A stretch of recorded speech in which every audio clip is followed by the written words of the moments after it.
Colleagues, welcome to the Global Coalition to address synthetic drug threats. This is Working Group 2, West session, and this is the September meeting of the coalition. I'm Brian Morales from the U.S. Department of State, and I want to start off in our final meeting by thanking our team in INL, thanking Sarah Finmore and Bill McLinn for the work that they've done. They are the full-time members of the coalition on our team, but then the broader INL, GPP, and team and beyond. I'd like to thank the technical moderators, Connie, Henke, Cyril, all the interpreters, state language services, and Patrick Tapia for their support over the past year. I have a few administrative announcements to get us started. Let me just run right into it. This is the final meeting, as I mentioned, of the Global Coalition, but it's not the end of the coalition. This is the end of the first year of the coalition, the first phase of the coalition.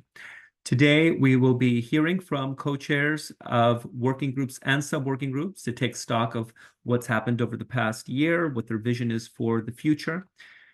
And in this second hour, we will also receive a presentation from the director of the European Union Drugs Agency. We're very excited to hear from Director Gusteel and thank him very much for his attendance today.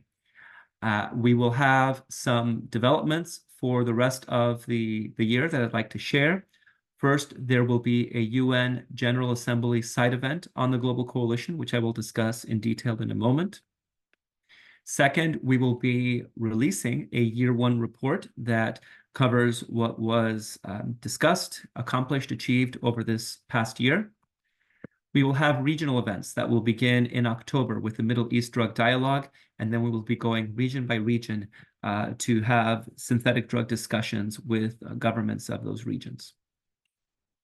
And we will be advancing in concrete lines of actions with meetings of interested organizations, partners from different sectors. So let me talk about the UN General Assembly side event. On the margins of the 79th UN General Assembly High-Level Week, the United States will host a side event for the Global Coalition to recognize the work accomplished to date by the coalition and to mobilize further action to tackle synthetic drug threats. To demonstrate the importance the United States places on this issue, we anticipate that President Biden will be hosting this event. With that in mind, we are seeking participation from heads of state from countries participating in the coalition and encourage countries to send their highest representative to participate in the event. Invitations will be going out shortly once we finalize the event's date and time. And with the invitation, we will circulate a pledge for countries to take actions within their own jurisdictions. We hope that this is something your countries can support. And now I would like to share with you the contents of that pledge verbatim, and I will read them for the benefit of interpretation. Launched in July 2023, the Global Coalition to Address Synthetic Drug Threats is an international effort to counter the global threat posed by synthetic drugs like fentanyl. Under the auspices of the Global Coalition, over 150 countries and international organizations have joined forces to disrupt the illicit production, distribution, and sale of synthetic drugs and their precursors, and the criminal networks that traffic these drugs, to detect emerging drug threats, and to promote public health interventions to prevent and reduce illicit drug use and associated health-related problems. In order to further these efforts, we, the following undersigned coalition members, pledge to take the following actions within our own jurisdictions. 1, to regulate all synthetic drugs and precursor chemicals placed under international control by the United Nations Commission on Narcotic Drugs.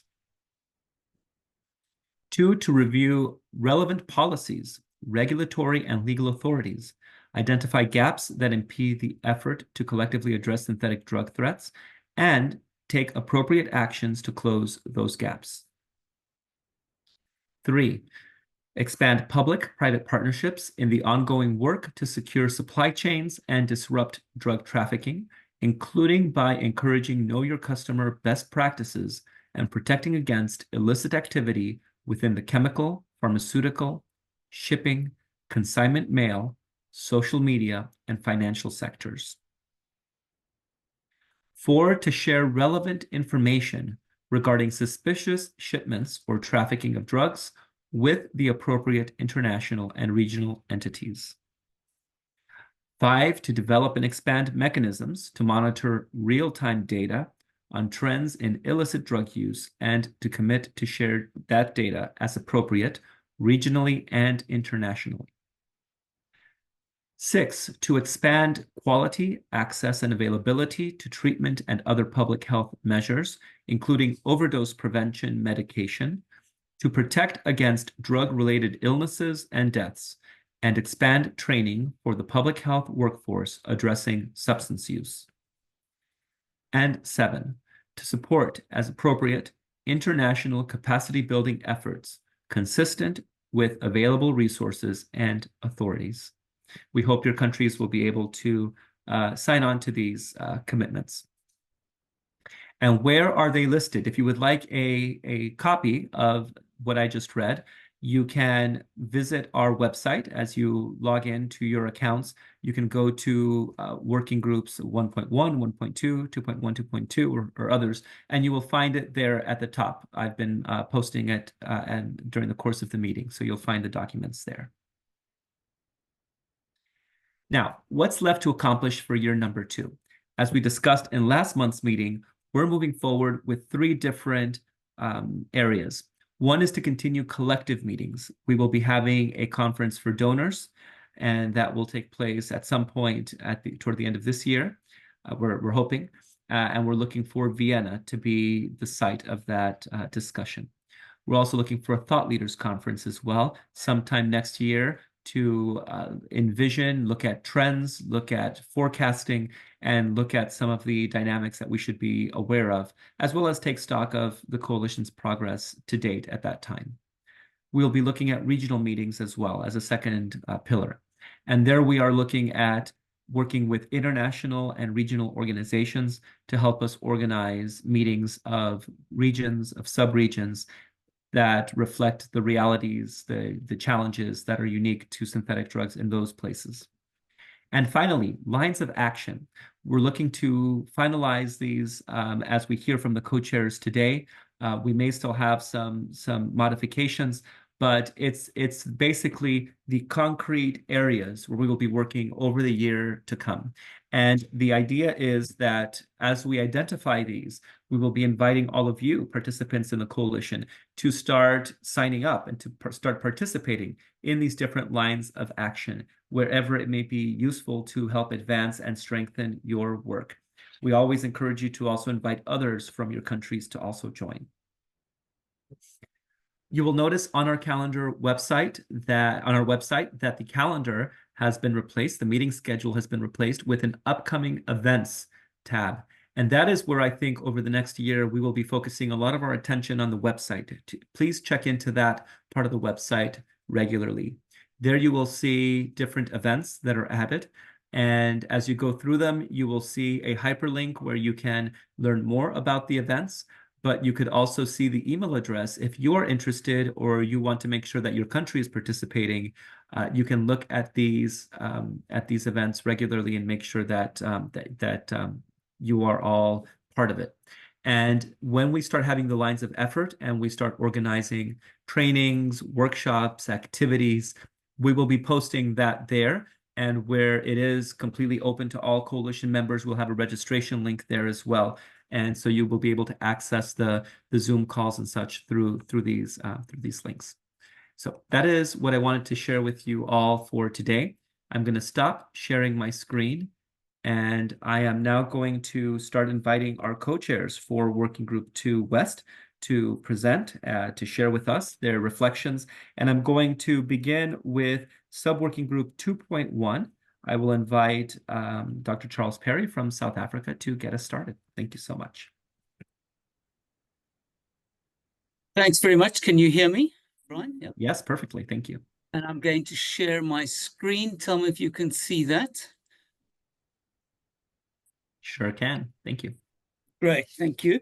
And I'm going to be sharing this session with Benoit, and he will come in at various times to talk about different slides, and also just to acknowledge his collaborator, Michelle Bola-Falado, who also helped us prepare the slides that I'm going to go through now. So this is Sub-Working Group 2.1, which is Advancing Data Collection Systems in Synthetic Drug Monitoring. Very important part, I think, of moving forward on the agenda that Brian talked about. See if I can move the slide forward here. Okay, just to remind you what the purpose of this working group is. It's to develop and strengthen systems for the collection, analysis, and sharing of information on illicit synthetic drugs. Secondly, to improve collaboration and data sharing across nations and within the scientific community, forensic laboratory and epidemiology networks, and civil society. And thirdly, to better identify trends and emerging threats in order to target resources for the prevention of drug-related harm.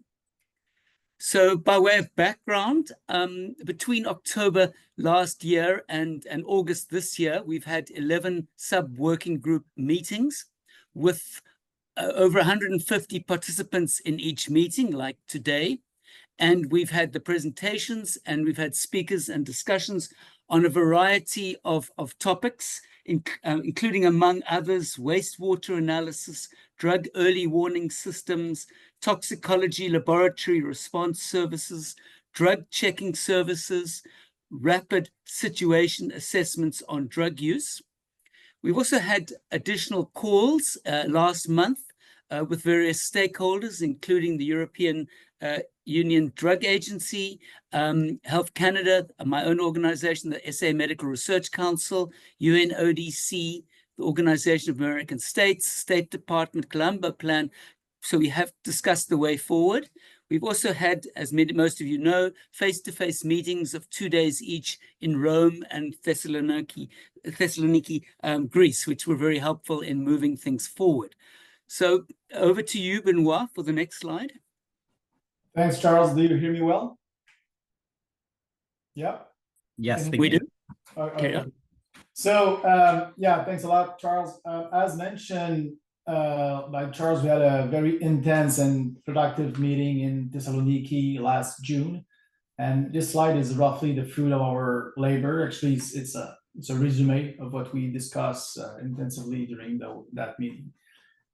It may resonate something for you since we already presented a couple of times before, but so I won't go into too much detail. But here, in a nutshell, there are three main pillars that we want to focus on moving forward. We think by improving the availability and the credibility of the data, we should be able to better share new trends using different platforms, such as early warning system, drug observatory, in order to trigger appropriate policy at national, regional, and global level. So this is what you see here. This is what Simona presented in Thessaloniki at the end. So so yeah, this is kind of the basis of what we discussed, and from there we'll be able to move forward with more concrete action. So I'll get back to you, Charles, for the next slide.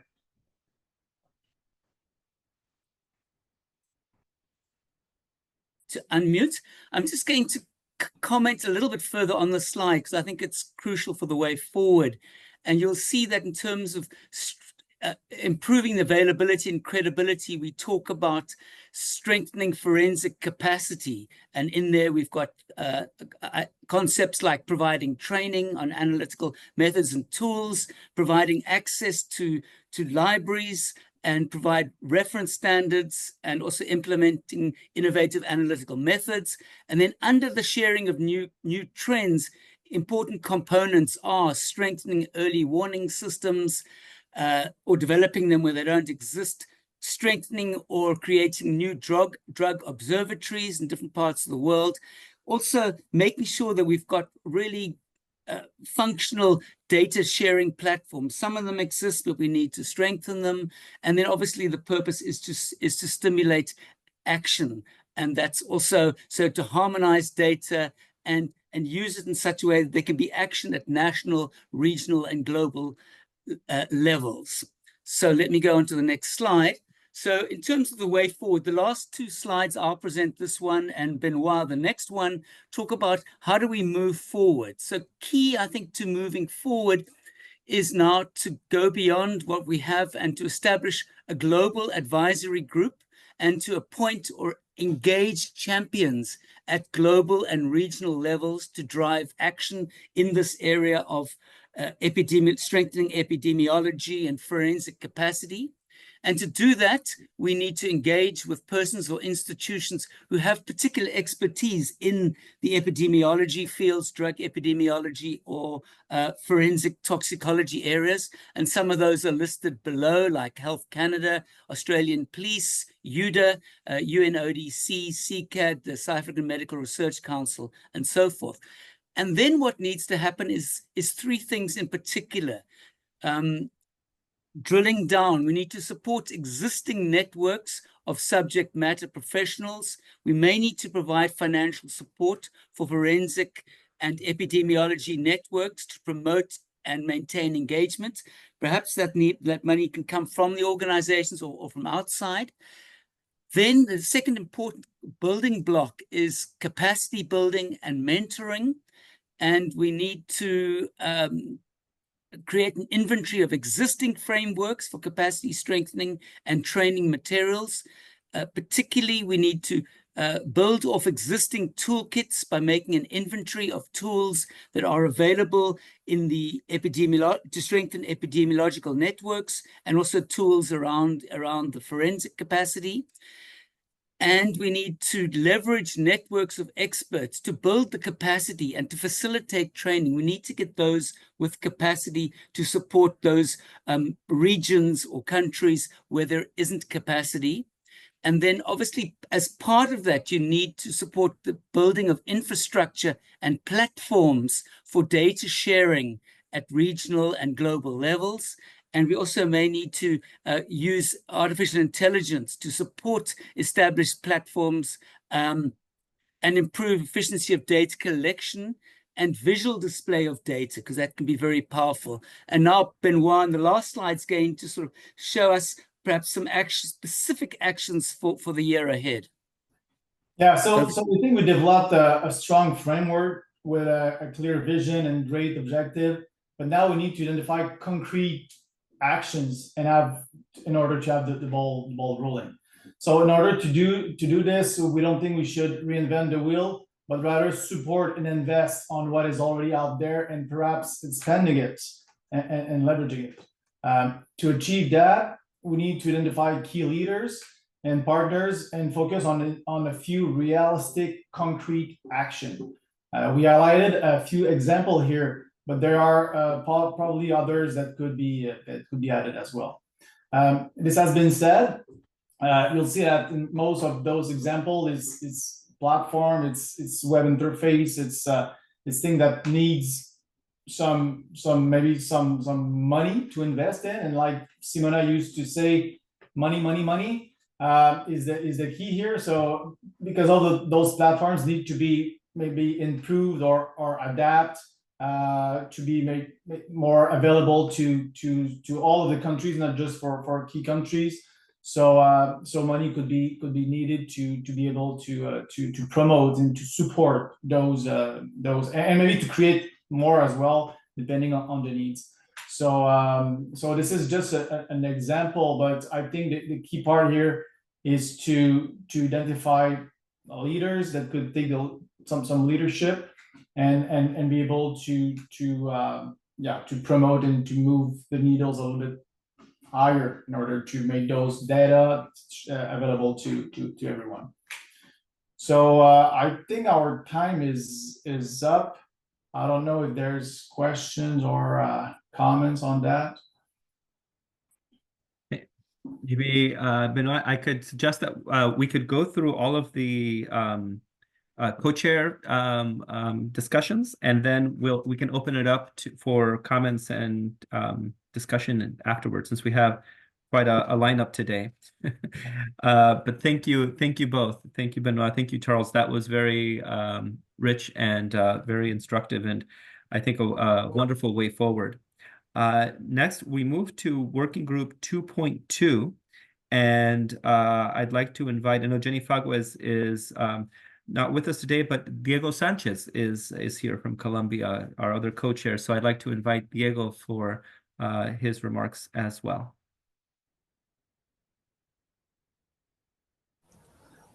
Hola Brian, hola a todos, muy buenos días desde Colombia. Un placer nuevamente encontrarnos en nuestro habitual encuentro de la coalición. Como mencionabas Brian, Jenny se encuentra disfrutando las vacaciones, por lo tanto estará el ingeniero Francisco, quien está a cargo del observatorio y hará, digamos, la intervención desde nuestra copresidencia. Entonces, ingeniero, le doy la palabra, por favor. Diego, muchísimas gracias. No se escucha. Tienes que ir con los...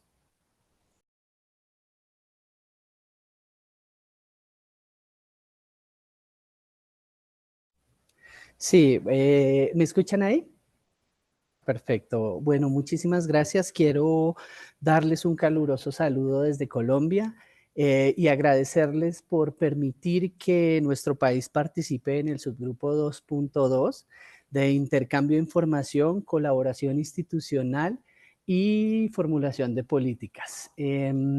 Para nosotros es muy importante señalar que luego de un año de trabajo arduo, a través de nuestros encuentros mensuales de los diferentes grupos de trabajo de la Coalición Global para el abordaje de la amenaza de las drogas sintéticas, desde el subgrupo 2.2 hemos logrado conocer y discutir sobre las diferentes iniciativas y buenas prácticas de los diversos países, autoridades y organizaciones internacionales en lo que concierne al intercambio de información, la colaboración institucional y la formulación de políticas relacionadas con las sustancias psicoactivas. Por ejemplo, queremos destacar el trabajo de cooperación y colaboración que entre los países miembros de la Unión Africana, donde se puede ver con claridad que han aunado esfuerzos nacionales y que en la actualidad cuentan con una... I am sorry to interrupt, but we have no Portuguese. If you can speak on the Spanish, we have no Portuguese right now. Something's wrong with the booth. Just a second. Let me just make sure. 1 second. Claro que sí.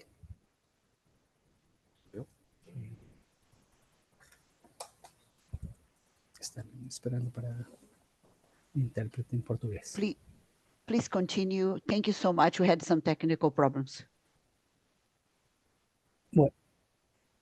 Bueno, entonces les contaba que queríamos destacar el trabajo y cooperación que se ha tenido con los países miembros de la Unión Africana, en donde se puede ver con claridad que han ahondado esfuerzos nacionales y que cuentan con una red sólida de información que ha tenido una respuesta conjunta ante el fenómeno de las drogas sintéticas. También desde la copresidencia del Grupo de Trabajo 2.2 queremos destacar en este espacio un mensaje de agradecimiento y destacar la impecable experiencia, trayectoria y labor que diferentes organizaciones y sus programas como la JIFE, las Naciones Unidas, la CICAD, el Colombo Plan, entre otros, han logrado plantear de diferentes enfoques innovadores para atender la problemática relacionada con el tráfico, producción y consumo de diferentes sustancias psicoactivas. De esta manera, se ha logrado unir a los diferentes países mediante el intercambio de información para evidenciar y desarrollar iniciativas implementadas año a año en algunas regiones y tal vez que se encuentran en proceso de desarrollo en otros países. En lo referente al observado en el subgrupo 2.2, queremos comunicarles que Colombia cuenta con el Observatorio de Drogas de Colombia, concebido desde un escenario para la generación de información técnica relacionada con el problema y el fenómeno de las drogas en nuestro país. Este observatorio ha sido establecido como la fuente oficial de información que tienen sobre drogas el gobierno nacional. Desde el año 2005, el ODC se encarga de formular, coordinar la realización de estudios e investigaciones en diferentes líneas estratégicas, como el consumo de sustancias psicoactivas, en población diversa, el monitoreo del mercado de las drogas sintéticas y emergentes, el censo de cultivos ilícitos de hoja de coca, el precio de las drogas, la producción y el rendimiento de la hoja de coca, cocaína y entre otros. Es, digamos, como la fuente oficial de nuestro país para estas investigaciones. Adicionalmente, desde el año 2016, el país cuenta con el sistema de alertas tempranas, el cual está coordinado por el Observatorio de Drogas de Colombia y que se fundamenta en la construcción de una red interinstitucional para el intercambio y gestión de información en la detección, seguimiento de las drogas sintéticas, drogas emergentes y nuevas drogas que están ingresando a nuestro país. Desde el sistema de alertas tempranas se realiza el monitoreo del mercado de las drogas mediante un proceso de análisis químico de muestras, el cual permite disponer evidencia científica sobre la composición, presencia de adulterantes y pureza y mezcla de estas sustancias psicoactivas. Con esto nos permiten identificar tendencias y dinámicas de comercialización de este tipo de sustancias al interior del país. Y lo que esto ocasiona es que nos permite tener información e identificar las estrategias y tendencias sobre la dinámica de comercialización de estas sustancias en nuestro país. Lo cual nos facilita un poco tomar un enfoque de salud pública, informar sobre los riesgos, preparar la respuesta sanitaria a nivel nacional y fortalecer los controles sobre estas sustancias. El sistema de alertas tempranas ha documentado en nuestro país, en los mercados locales, la aparición de 61 nuevas sustancias psicoactivas que han sido identificadas desde el 2013 hasta la fecha, lo cual representa aproximadamente el 5% de la oferta global, en la cual tendría presencia en el interior de Colombia. Desde octubre del 2023, el Ministerio de Justicia y del Derecho de Colombia promulgó la nueva política de drogas, la cual se denomina Sembrando Vida, desterramos el narcotráfico, la cual tiene un periodo de vigencia hasta 2033 y que se fundamenta en los derechos humanos, la vida, la salud pública. Con esta política lo que buscamos era describir dos enfoques fundamentales para abordar el fenómeno o la problemática de las drogas al interior de nuestro país. Los dos enfoques se denominaban el primero asfixia y el segundo oxígeno, con los cuales se busca reflejar claramente las diferentes recomendaciones e iniciativas de los tres grupos de la coalición. Por ejemplo, desde la política, en lo relacionado al enfoque de asfixia, se busca afectar los actores estratégicos y de alto nivel de valor en el sistema del narcotráfico, en la cadena del narcotráfico, mediante la afectación de esa infraestructura de producción de droga, tanto en drogas de origen natural como sintéticas, así como el control estratégico de insumos, precursores y sustancias químicas empleadas en la producción de diferentes drogas, lo cual se refleja en una descripción del grupo 1 de la coalición, prevenir la fabricación y tráfico de sustancias psicoactivas. Desde la política se ha planteado un eje de acción denominado consumo de sustancias psicoactivas, desde el cuidado integral, la salud pública y los derechos humanos. que contempla el fortalecimiento del sistema de alertas tempranas para la gestión del conocimiento en la construcción de capacidades de respuesta frente al consumo de sustancias psicoactivas en nuestro país. Este tiene un enfoque de reducción de riesgos y daños.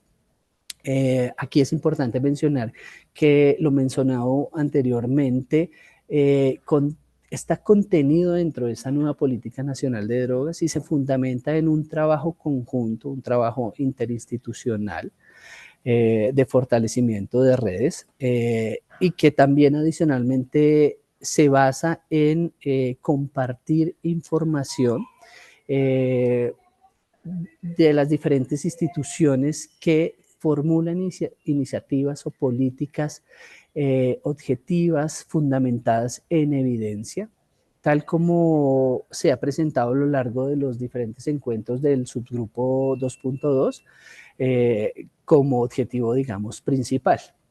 Finalmente, extendemos la invitación a las diferentes instituciones y autoridades de los países miembros del subgrupo 2.2 para que acojan las iniciativas planteadas a través de diferentes organizaciones y proyectos y así poder continuar fortaleciendo esta red de trabajo que comienza a tener resultados en corto y mediano plazo, siempre que continuemos en el planteamiento de las acciones de manera conjunta, interseccional, solamente con el trabajo coordinado entre países como aliados estratégicos traerá los mejores resultados del abordaje del fenómeno, la problemática de las drogas sintéticas.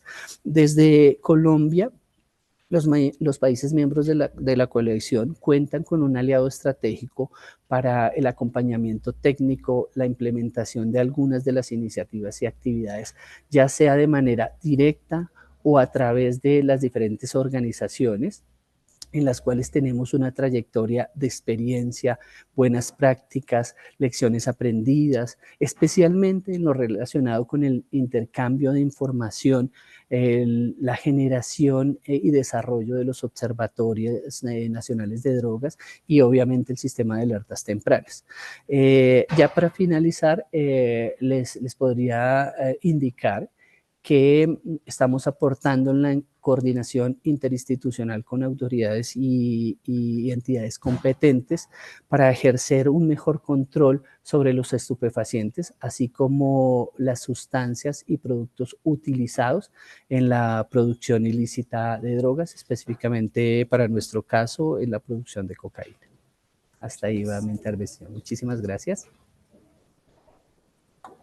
Thank you so much, Diego. That was very thorough and helpful.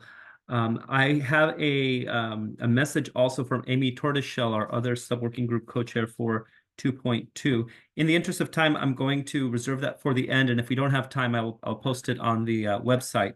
But let me turn it next to Grant Baldwin, our working group co-chair for 2 from the United States, for his comments. Thank you. Over to you, Grant. Great. Thank you so much, Brian. I appreciate the opportunity to speak. Before I begin, I wanted to express appreciation to Brian and Sarah and Bill for their leadership, Simona, who will be following me, for her leadership, and of course to Charles and Benoit. So what I was asked to do was to provide some general observations, and I think what you'll hear from me mirrors and amplifies some of the messages that you heard from Charles and Benoit. So as I reflected over the course of the last 13 months on what we accomplished and what I observed as we all collectively try to do better at identifying emerging synthetic drug threats and sharing that information, here are some high-level 9 observations that I have over the course of that 13 months. So we all know and have recognized to one another that there's a diversity of capacity that exists across the countries as part of the coalition, even a diversity that exists within a region. I think that's why some of the regional plans that have been proposed make so much sense. Of course, and it goes without saying, there are differences in capacity that exist between high, middle, and low-income countries. And so we need to push ourselves to make sure that as we attend to the problem further, that we countries are properly resourcing this effort because of its importance to the global community and civil society overall.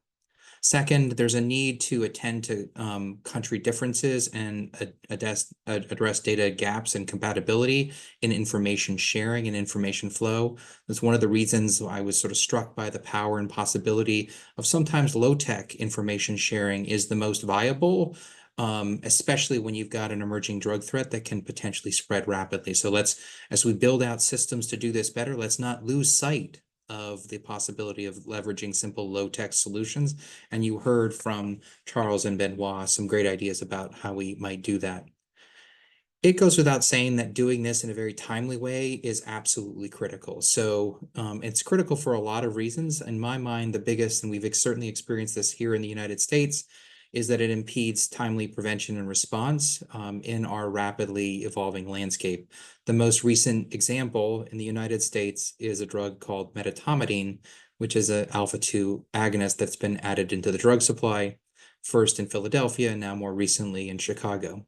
We also need to be attentive to precursor chemicals, both in manufacturing and in transport, given their role in the threats that we have before us. I do think it's critically important. We certainly experienced this in the United States about the importance of within-country coordination across sectors. The one that we have particularly interest in here in the United States is between law enforcement and public health. We have found data sharing is particularly important, and I think we heard over the course of the last 13 months, other countries having benefited from the same kind of collaboration across sectors. Fifth, I think it's really important for us to understand what is the complete toxicology among overdose decedents, to really understand, as we all know, this is a polysubstance global crisis. So it's not one drug or the other. It's typically multiple drugs on board among overdose decedents. And so we need to be thoughtful and attentive to that, as well as focusing in on disproportionately impacted populations. So in the United States, that includes justice-involved populations, some racial and ethnic minorities, and persons that are unstably housed. I think it's critical, and you heard this from Charles and Benoit as well. I think Simona will amplify this. We need to use novel data sources. So here in the United States, we've made big investments on biosurveillance from health systems. So what are laboratories identifying in samples obtained from persons presenting with a non-fatal overdose, or working with the harm reduction community and community outreach workers to test drug products and paraphernalia to identify what those specific drug threats are. Here in the United States, we also agree about the power and possibility of wastewater surveillance. We see that as a complement to, once there's an additional initial identification of a potential emerging drug threat, take medetomidine as a good example, you can then conduct broader population level surveillance using wastewater once that initial threat from where you might have a hotspot identification where the reference checks, the reference materials that are used to see what's in a drug obtained sample are going to be much more robust. It's critically important to share prevention and response strategies used to address this crisis. When we were together in Rome in February, one of the examples that came to mind was, obviously we have a lot of experience, unfortunately, in the United States with the illicitly manufactured fentanyl crisis, and learned a lot of lessons, and happy to share those lessons with other countries should they have illicitly manufactured fentanyl enter their drug supply. And then a couple of final ones, and then I think I'm going to end my presentation and not go to my backup slides. The first is just a recognition that stigma is, overcoming stigma is critically important, both for the recognition of emerging drug threats and then, frankly, information across country. People who use drugs continue to be stigmatized, and drug use in general is a stigmatizing topic, and we need to sort of attend to that stigma as we do this information sharing. And finally, and Charles and Benoit spoke to this, I think we here in the United States are increasingly using new technologies to aid both in the identification of emerging drug threats and the sharing of information. So generative AI or natural language processing can really help us ingest and manage and make sense of large volumes of information, and can share that out rapidly. So in the interest of time, I'm going to stop sharing and turn it over to Dr. Piccini.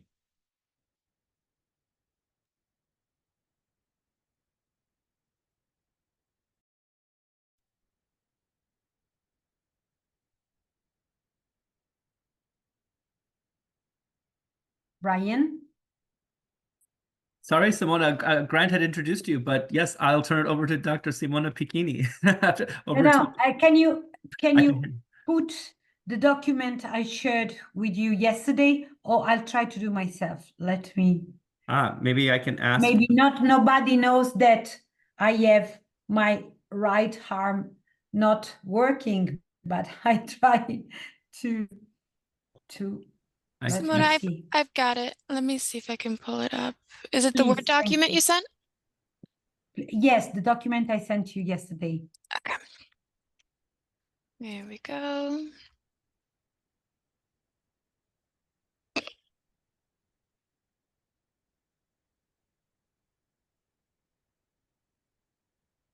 Okay, can you do it larger?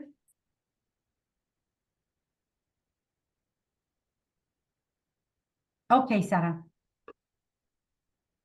Okay, and when I will tell you to go down, please do this for me. Thank you, everybody. I have to say that it has been a wonderful year working with the Global Coalition, with Brian, Sarah, but also with Grant and Charles and Benoit, who helped me a lot with the language, helping me in any situation. So thanks to all.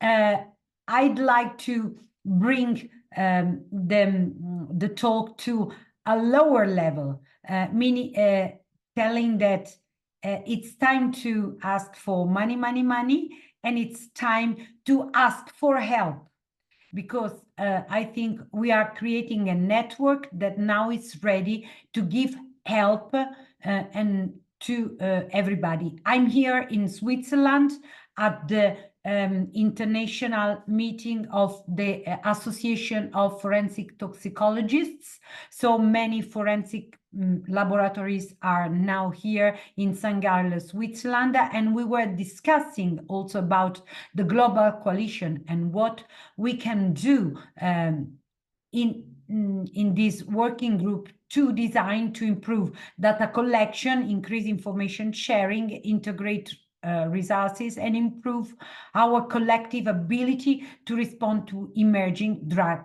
trends. So we were discussing with the American colleagues, especially Barry Logan, to create hotspots in different parts of the world to receive people and to go and visit people, to train people for our purpose, which we identified in 5 priority areas: establishing and strengthening drug observatories at national and regional levels.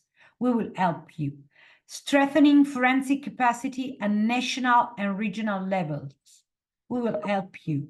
Establishing new early warning systems where they are not in place, or strengthening existing ones.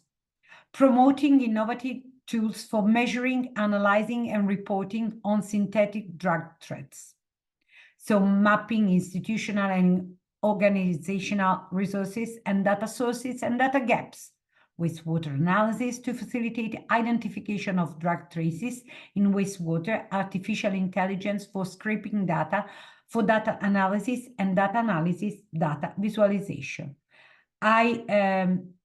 Money. I really hope that the Global Coalition will fund us to harmonize, as I told in Thessaloniki, harmonize our building capacity all over the world. And for this reason, please, Sarah, go a little bit down. We have to identify target regions and countries where action should be directed. Undertaking a mapping exercise to assess the current situation at a national and regional level to allow for targeting of responses. Identifying individual and organization who might have expertise in the particular priority area. Now it's time to travel and to receive people. So we have to prepare funding proposal to take to donors and support activities. Bringing together national and regional bodies involved in data collection to facilitate data sharing and data validation, undertaking, monitoring, and evaluation. And yes, two important priorities indicated by me and to my colleagues.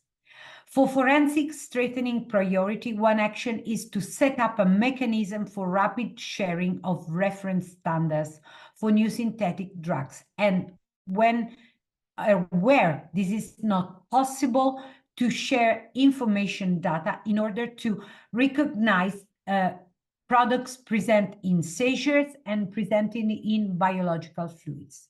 And then establishing or strengthening early warning system, okay?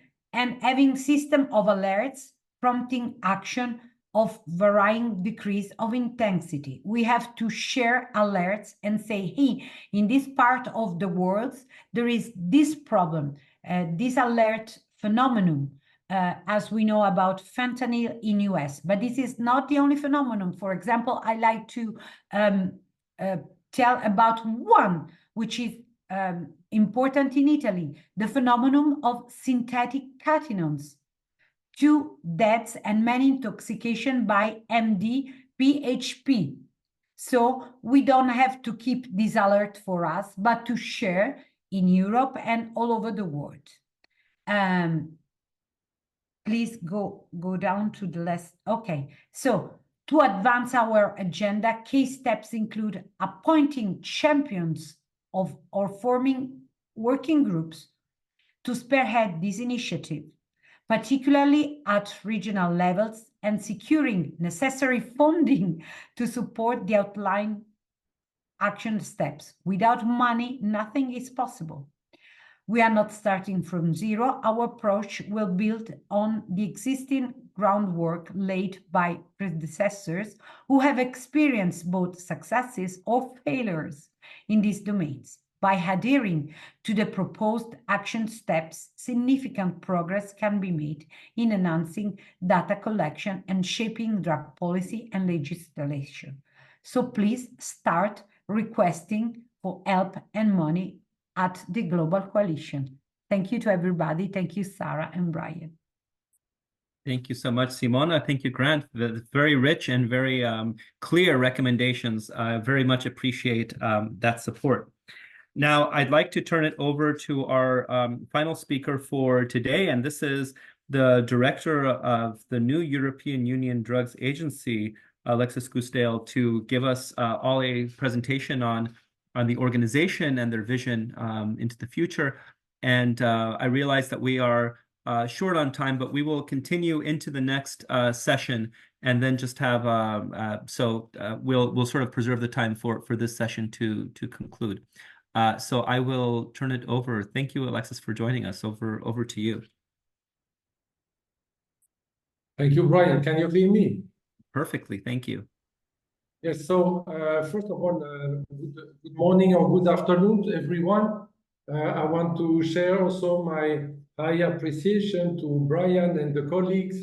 I will not mention any additional name because you always forget someone and then you get a new enemy for the future. I did not manage to see you in Washington in July, Brian, but I had the privilege to meet the next generation of Morales, who looks very promising. So next time we will meet. What I would like to do with you is first to congratulate you for the huge work that has been done together across regions, and of course I want to thank my own staff who has been contributing in many instances to this work. What I would like to do with you today is it's to go very briefly to tell you what is changing in relation with the synthetic drugs, with the creation of the new agency, because we are late. That's normal in this kind of meeting. So I think you will appreciate if I manage to make it shorter instead than longer for all of us. And we still have opportunities to meet and maybe one day to make a more in-depth presentation of the agency and our plans for Europe for the coming years. So first of all, I need to tell you that our agency originally was born in 93, and I'm extremely privileged that I'm the last remaining of the experts who did the feasibility study. And now I'm even more privileged because I'm in charge of reinventing the new European Drugs Union agency. So the agency was born because of the heroin epidemic in Europe. And basically, we were created to answer to the question, how many people die from overdose, how many people need treatment, and so on. A new innovative decision from the EU in '97 was the creation of the early warning on new synthetic drugs. In the beginning, it was even called the Joint Action on New Synthetic Drugs. And there it was, and still is very innovative in the sense that there were 3 phases, 3 steps. One was the early warning, the second were the risk assessments, and the third were the control measures. Meaning that once on the basis of the risk assessments that are done and coordinated by the EUDA, the EU and the member states can decide to put them under control, and then they have only 6 months to translate this into their national legislation. And of course, being intrinsic part of the EU system, this means that it is mandatory. The final conclusions, the decisions taken by the member states, they do not depend anymore on the goodwill or not of some member states. This is how the system functions. And over the last 27 years, we have detected more than 950 of those substances. And just to not to compare, but to give a few highlights, as far as we are concerned, and as for friends in the States, of course, the main concern, not the only one, but the main concern is about fentanyls and fentanyl derivatives. Well, we have detected since 2009 plenty of those new synthetic opioids. But last year, there were only 7 of them that were detected through the early warning system. And out of the 7, only 1 was belonging to the fentanyl family. The others, they were belonging to the nitazene family. So, as was said by other speakers, the chairs or co-chairs for the different working groups, there are differences between countries and regions. And of course, I would support one of the last remarks made by Simona Picchini, because it's not only about synthetic opioids, actually. We see in the EU, depending from the country or the region, the emergence of synthetic catechinones, for instance, that are potentially a new risk. And this is one of the reasons why the EU was advocating for having a more broad approach of synthetic drugs instead than focusing only on the synthetic opioids. So what we have seen in the last 5 to 10 years is that more than ever in the European Union, drugs are everywhere. Everything can be used as the object of an addictive behavior, and everyone, as a consequence, can be confronted personally or indirectly to those addiction problems.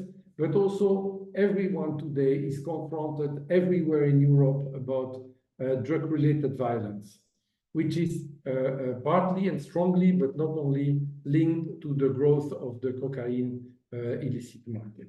So this goes together with new epidemic threats and new potential threats, changes that appear at a global level that may have an impact at local or national level in the EU. And that's the reason why, following, as we are a European Union body, every 5 or 6 years there is an external evaluation.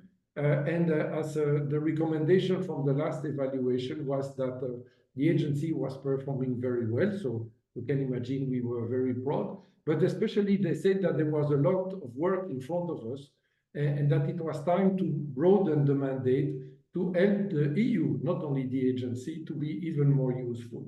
And this is how our mandate has moved. We were already a European agency before, but now we become the European Union Drugs Agency, which means that our new mission is not only to answer to the question how many or how, but it is to contribute to EU preparedness on drugs. And this is done mainly through four actions or group of actions. The first one is to anticipate on the drug problem, which means not only building on the long-term monitoring. We are collecting time series. We have a very long and very strong time series for most of the data we collect through surveys, for instance, or for treatment demand or infectious diseases.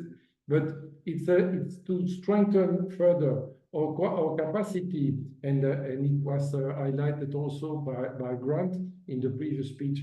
We need to combine with different tools for data collection, some of them being easier or cheaper, but that allow us to have more timely information about what is being consumed, what are the risk behaviors, and what are the needed or possible answers.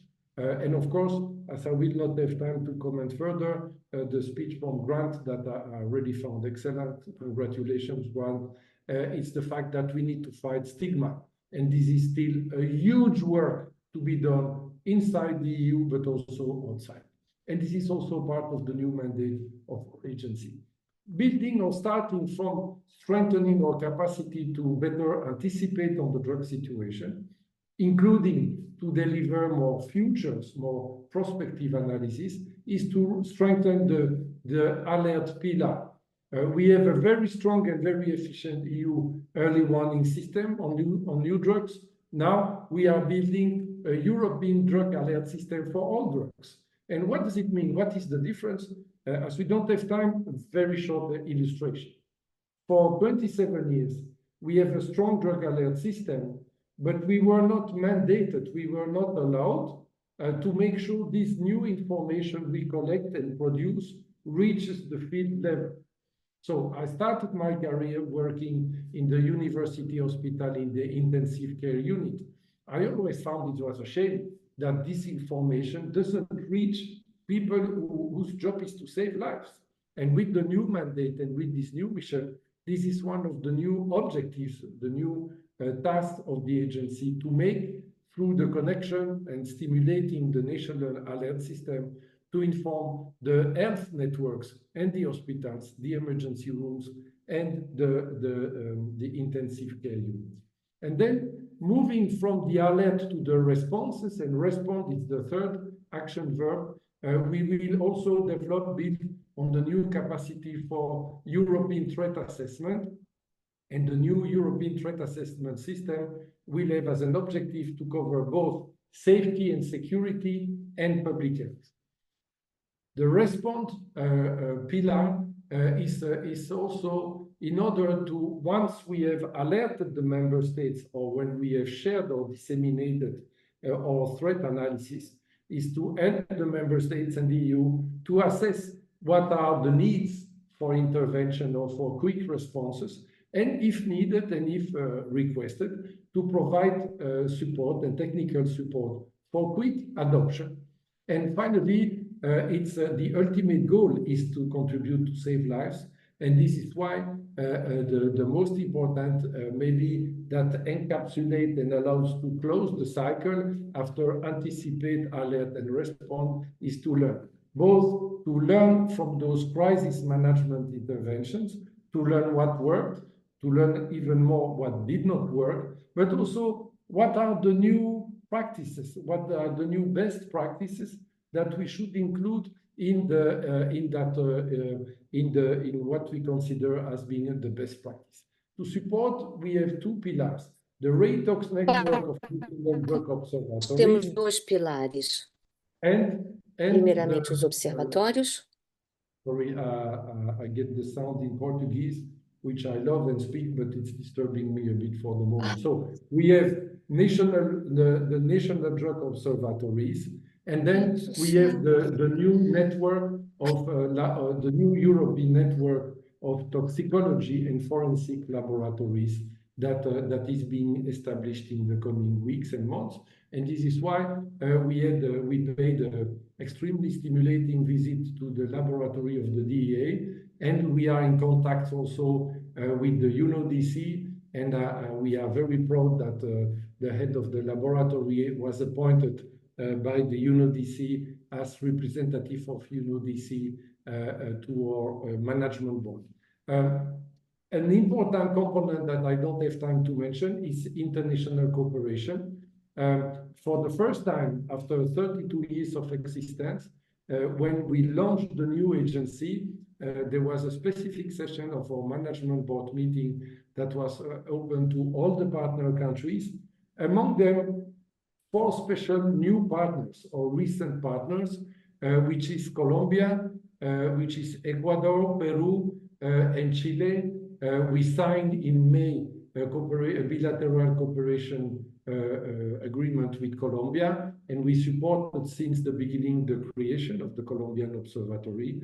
And in November, I will have the pleasure and the privilege to sign the cooperation agreement with Chile, and I look forward further cooperation with Brian and the colleagues, and to support the work of all the working groups and all the regions to share and to move together. But I want to insist in my last point on the importance, as revealed or supported even better with the new legislation and new mandate, the cooperation and the relationship with the civil society, fighting against stigma, pushing, promoting support for vulnerable groups, especially in the prisons, but also more and better for women who are using drugs.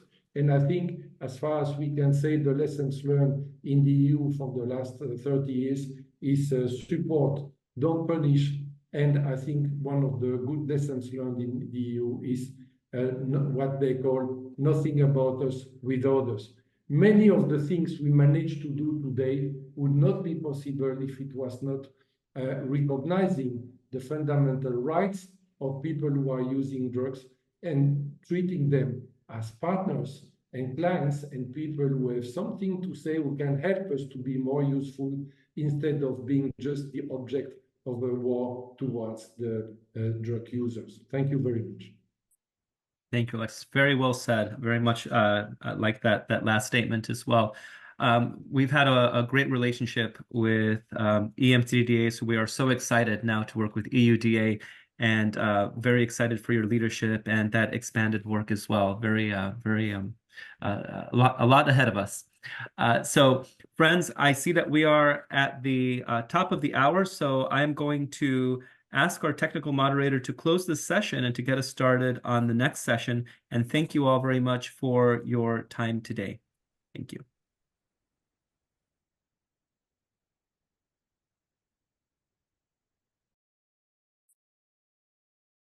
Connie, if you have any instructions you want to give for the next session, I'm going to stop the recording now.